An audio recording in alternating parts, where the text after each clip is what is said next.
YCP నేత అప్పల్ రాజు కుమారుడు bike తో ఒకరిని ఢీకొట్టడంతో అతను చనిపోయాడు.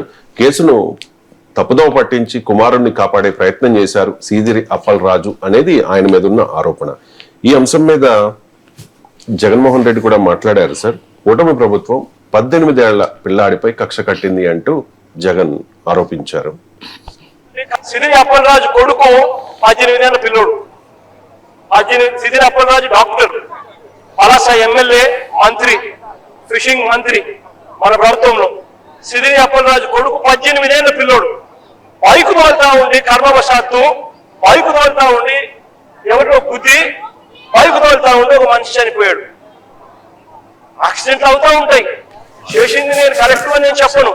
బట్ ఆ పిల్లోడు 18 ఏళ్ల పిల్లోడు బైక్ తోలుతా ఉంటే ఆ పిల్లోడికి ఏం తెలుస్తుంది? ఒక్కొక్కసారి జరుగుతాయి. జరిగినప్పుడు నువ్వేం చేస్తా ఉన్నావు? ప్రభుత్వం ఏం చేసిందో తెలుసా? ఆ సిదిరి అప్పల్ రాజు కొడుకును మర్డర్ కేసులో హోమిసైడ్ సెక్షన్ పెట్టి ఇరికించాలని ప్రయత్నం చేసింది.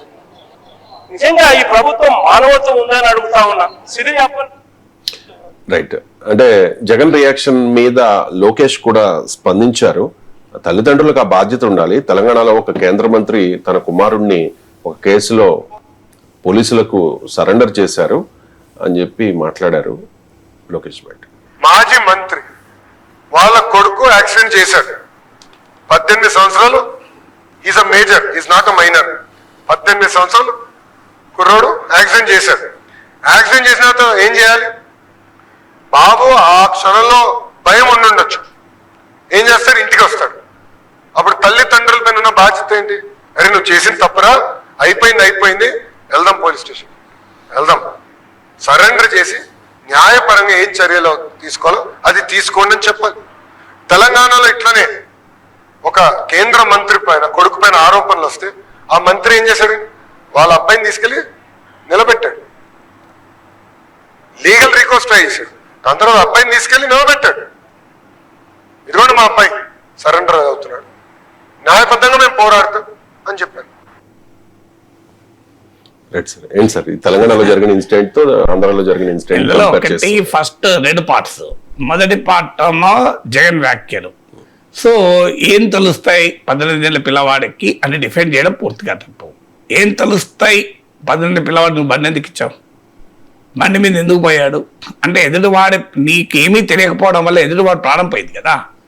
సో అందువల్ల అక్కడ క్లియర్గా ప్రాణం కోపోయిన గొర్రెల కాపరి, పశువుల కాపరి అనుకుంటాను, అతని ప్రాణాలు ముఖ్యం కానీ నీ బండి నడపడం ముఖ్యం కాదు కదా.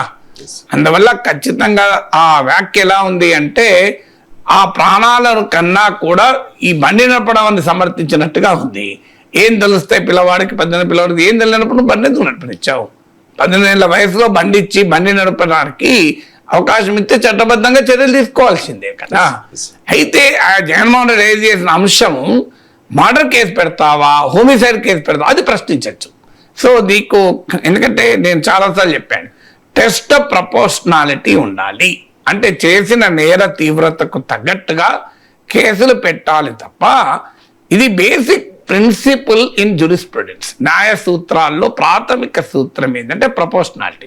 నేను చాలాసార్లు చెప్పాను, మిమ్మల్ని ఇలా కొట్టినందుకు నువ్వు వెళ్ళి 5 ఏళ్ల జైలు శిక్ష పెట్టరాదు. మీ మీద ఒక ఇట్లా వాటర్ బాటిల్ ఇస్తున్నాను అనుకోండి, నేను డిబేట్లో కోపం వచ్చి చెయ్యను కానీ అట్లాంటిది. కానీ అన్నాను అనుకోండి, మీరు వెళ్ళి నా మీద మర్డర్ కేసు పెట్టరాదు, అటెంప్ట్ మర్డర్ కేసు. నన్ను నేను చేసిన నేరానికి తగినట్టుగానే కేసు పెట్టాలి. మీరు నన్ను గట్టిగా అరిచారనుకో నా మీద ఆ క్వశ్చన్ అడిగేటప్పుడు, నన్ను సంబరానికి బెదిరించాడు అని నేను కేసు పెట్టరాదు. నేనేం పెట్టాలి? అది నా పట్ల అసభ్యంగా ప్రవర్తించాడు, అభ్యంతరం, అసలు కేసే పెట్టద్దు. ఫస్ట్ పాయింట్ పెట్టినా దానికి సంబంధించిన కేసు పెట్టాలి.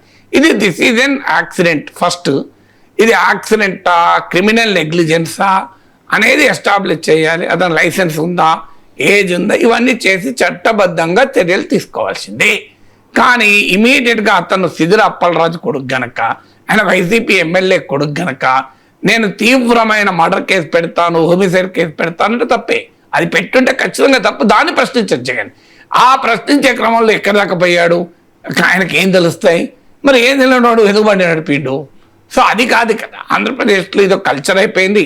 ఎవరి మీద పడితే వాళ్ళ మీద ఏ కేసు అంటే ఆ కేసు పెడుతున్నారు, అందులో డిస్ప్యూట్ లేదు. సో జగన్మోహన్ రెడ్డి ఆరోపించిన ఉన్నట్లు మరి మర్డర్ కేసు పెట్టారో లేదో నాకు తెలియదు. పెడితే మాత్రం దాని మించిన అభ్యంతరం లేదు. ఎందుకంటే ఇటీవల ఆంధ్రప్రదేశ్లో కేసులు తీరు చూస్తే పెట్టే స్వభావమే కనబడుతుంది. నా అనుభవంలో నేనే తెలుసుకున్నాను. నా పైన కులం చిచ్చు కేసు పెట్టి అల్లర్లు జరుపుతాను కేసు పెట్టాక అసలు మనము ఆరోపణకు కేసుకు సంబంధమే లేదు. నా అనుభవం తర్వాత నేను ఆంధ్రప్రదేశ్ ప్రభుత్వము ఇలా అన్యాయంగా కేసులు పెట్టదు అని ఎలా చెప్పగలను? అందువల్ల పెడుతుందేమో నాకు తెలియదు. పెడితే తప్పు, కానీ దాన్ని ప్రశ్నించాల్సింది పోయి నీవు ఆ పిల్లానికి ఏం తెలుస్తాయి అంటే ఆయన వాళ్ళ తండ్రి డాక్టరు, ఎమ్మెల్యే, ఆయన మాజీ మంత్రి, ఇవన్నీ క్రైటీరియా కాదు కదా. ఇవన్నీ క్రైటీరియా ఏంటి? ఆ పిల్లవాడు యాక్సిడెంట్ చేశాడా, అది ప్రమాదవశాత్తు జరిగిందా, లేదా అది క్రిమినల్ నెగ్లిజెన్స్, నేరపూరిత నిర్లక్ష్యం వల్ల జరిగిందా, ఇది కదా ఎస్టాబ్లిష్ చేయాల్సింది. ఎలా జరిగినా ప్రాణాలు పోయినటువంటి ఆ కుటుంబాన్ని ఆదుకోవాలి. ఆ పశువుల కాపురి పేదవాడు, ఆ పేదవారి కుటుంబాన్ని ఆదుకోవాలి, బాధితుల కుటుంబాన్ని ఆదుకోవాలి, అది ప్రియారిటీగా ఉండాలి. సో మీకు యాక్సిడెంట్ ఎవరు జరిపారన్నది కాదు, ఆ చనిపోయిన వ్యక్తిని ఎలా ఆదుకుందాం ఆ కుటుంబం అనేది ఆలోచన ఉండాలి. అందువల్ల మీకు టెస్ట్ ఆఫ్ ప్రపోర్షనాలిటీని మించి ఒక యాక్సిడెంట్కు మర్డర్ కేసు పెడితే ఖచ్చితంగా వ్యతిరేకించాలి. అలా అని చెప్పి యాక్సిడెంట్ పైన విచారణ లేకముందే ఆ పిల్లవాడిని సమర్థిస్తాను మా నాయకుడి కొడుకు అని అనుకుంటే పొరపాటు. ఇది ఫస్ట్ పార్ట్. దానికి లోకేష్ స్పందన ఇంకా విచిత్రంగా ఉంది. దానికి కూడా మళ్ళీ ఈ అవకాశాన్ని కూడా తీసుకొని బీజేపీ పట్ల తమ విధేయతను ప్రకటించడానికి చూపిన ఆరాటం ఆశ్చర్యం కలిగిస్తుంది. బండి సంజయ్ కొడుకు విషయంలో బీజేపీ నాయకులు సమర్థించలేదే, బండి సంజయ్ని కూడా సమర్థించలేదు. మీరు గమనించండి, మీకు ఎక్కడా బీజేపీ సమర్థించలేదు. బండి సంజయ్ కొడుకు విషయంలో ఆంధ్రప్రదేశ్ బీజేపీ నాయకులు కానీ తెలంగాణ బీజేపీ నాయకులు కానీ ఎక్కడ సమర్థించలేదు. రామచంద్రరావు ఒక్కరే స్టేట్మెంట్ ఇచ్చారు. ఏమన్నాడు? బండి సంజయ్ని రాజీనామా చేయాలంటే దాన్ని ప్రశ్నించాడు. ఆయన ఎందుకు రాజీనామా చేస్తారు, ఆయనకు సంబంధం ఏంటి? అది కరెక్ట్, అది ఆర్గ్యుమెంట్ కరెక్ట్. బండి సంజయ్ కొడుకు నేరం చేస్తే బండి సంజయ్ కొడుకును శిక్షించాలి తప్ప తండ్రిని ఎందుకు శిక్షించాలి అని ఆయన ఆర్గ్యుమెంట్. అయితే తండ్రి ఇన్ఫ్లుయెన్షియల్ పొజిషన్లో ఉన్నాడు కనుక కేసు విచారణ ప్రభావితం చేస్తాడు కదా అని ఆయన మీద చర్య తీసుకోవాలని డిమాండ్లు వచ్చాయి. సో అది లాజిక్. ఆయన ఏదో బండి సంజయ్ తప్పు చేశాడని కాదు కదా, సో బండి సంజయ్ నేరం చేశాడని కాదు. కానీ బండి సంజయ్ కూడా తన కొడుకును సమర్థించుకున్న తీరు పైన తీవ్రమైన విమర్శలు వచ్చాయి. బండి సంజయ్ కొడుకును ఎప్పుడు అప్పచెప్పారు? ఇమీడియట్గా అప్పచెప్పలే కదా. ఇప్పుడు లోకేష్ అన్నట్లు ఇక ఆరోపణ వచ్చిన వెంటనే తీసుకొచ్చి అప్పచెప్పినట్టుగా లోకేష్ మాట్లాడుతున్నాడు. కానీ అప్పచెప్పడానికి చాలా గ్యాప్ వచ్చింది, చాలా ప్రయత్నాలు జరిగాయి అనేది కదా ఆరోపణ. ఆఖరికి కేసు పెట్టడానికి బాధితురాలు తల్లి పోలీస్ స్టేషన్కి వెళితే కేసు కూడా పెట్టనివ్వలేదు కదా పోలీసులు, గంటల తరబడి వెయిట్ చేయించారు కదా. మీకు అదే కదా విమర్శ అంతా. బండి సంజయ్ బహిరంగంగానే సమర్థించాడు కదా, నా కొడుకు నేరం చేయలేదని సమర్థించాడు కదా. లాస్ట్కి ఇక తప్పనిసరి పరిస్థితి అయినాక అప్పుడు కదా ఆయనను సరెండర్ చేసింది. లోకేష్ చెప్పిన విధానం ఎట్లుందంటే ఆరోపణ చురుతోనే తండ్రి తీసుకొని చెప్పినట్టుగా చెప్తున్నారు.